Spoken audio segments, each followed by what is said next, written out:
सभी को नमस्कार।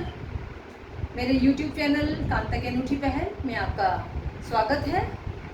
आज मैं कक्षा 9th के बच्चों को व्याकरण की जानकारी दूंगी कि कक्षा 9th के बच्चों को व्याकरण में किन किन विषयों का अध्ययन करना होता है। तो आइए समझते हैं कि क्या क्या उनको पढ़ना है या किन किन चीज़ों को जानना, किन किन विषयों को जानना आवश्यक है। सबसे पहले हम देखते हैं कि जब बच्चा कक्षा 8th से 9th में आता है तो वो बहुत सारी चीज़ों को नहीं समझ पाता।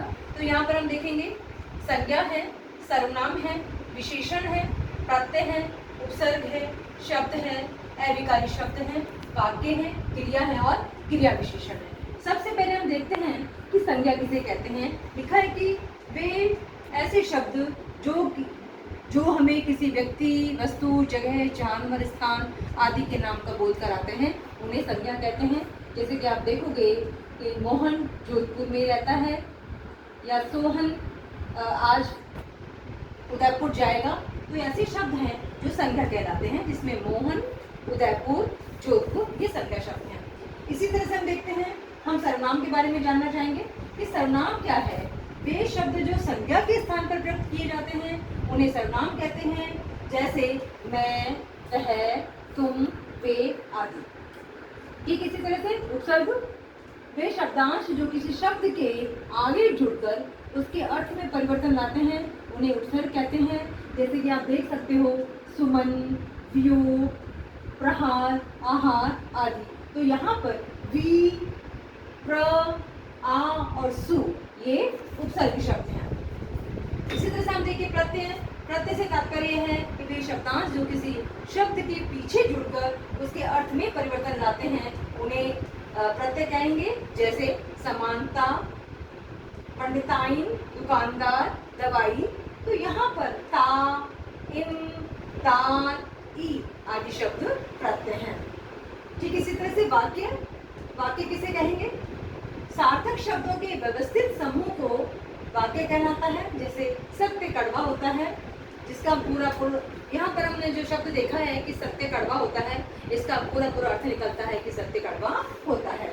इसी तरह से आप देखना अविकारी शब्द, यानी कि अविकारी शब्द से तात्पर्य है कि वे शब्द जो लिंग, वचन, क्रिया, कारक आदि के आधार पर उनमें किसी प्रकार का कोई परिवर्तन नहीं होता, वो कहलाते हैं अविकारी शब्द। जैसे ज्यों, त्यों, धीरे धीरे आदि।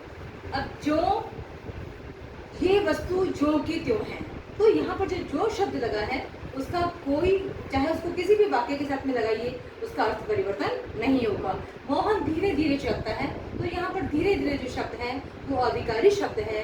उसके भी अर्थ में किसी प्रकार का कहीं पर भी उसको आप लगाएंगे तो कोई परिवर्तन नहीं आएगा। इसी तरह से क्रिया के बारे में हम जानते हैं कि क्रिया क्या है। क्रिया से तात्पर्य है कि ऐसे शब्द जिनके द्वारा किसी काम का करना या होना पाया जाए उसे हम क्रिया कहते हैं। मोहन तेज दौड़ता है, सीता खाना बनाती है, रामू स्कूल जाता है। तो यहाँ पे जाना, खाना, बनाना, दौड़ना ये सब क्रिया शब्द है। इसी तरह से क्रिया विशेषण। क्रिया विशेषण से तात्पर्य है कि ऐसे शब्द जो क्रिया की विशेषता बताते हैं उन्हें बोलते हैं क्रिया विशेषण। अब हम देखेंगे जैसे मोहन धीरे धीरे चलता है, यानी कि उसके बाद हम देखेंगे क्रिया विशेषण। क्रिया विशेषण से तात्पर्य है कि क्रिया की विशेषता बताने वाले शब्दों को क्रिया विशेषण कहते हैं। जैसे धीरे धीरे, जल्दी, काले, है ना, ऐसे शब्द। जैसे मोहन के जूते काले हैं, तो यहाँ पर मोहन के जूते कैसे हैं? काले। तो काले क्या है? जूतों की विशेषता। मोहन धीरे धीरे चलता है, तो मोहन कैसे चलता है? धीरे धीरे। तो इस तरह के जो शब्द होते हैं वो क्रिया विशेषण कहलाते हैं।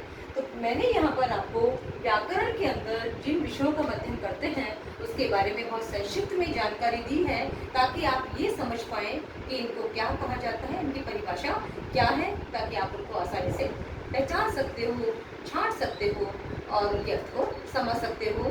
तो चलिए कुछ बातें हम अगले वीडियो में करेंगे। तब तक के लिए नमस्कार।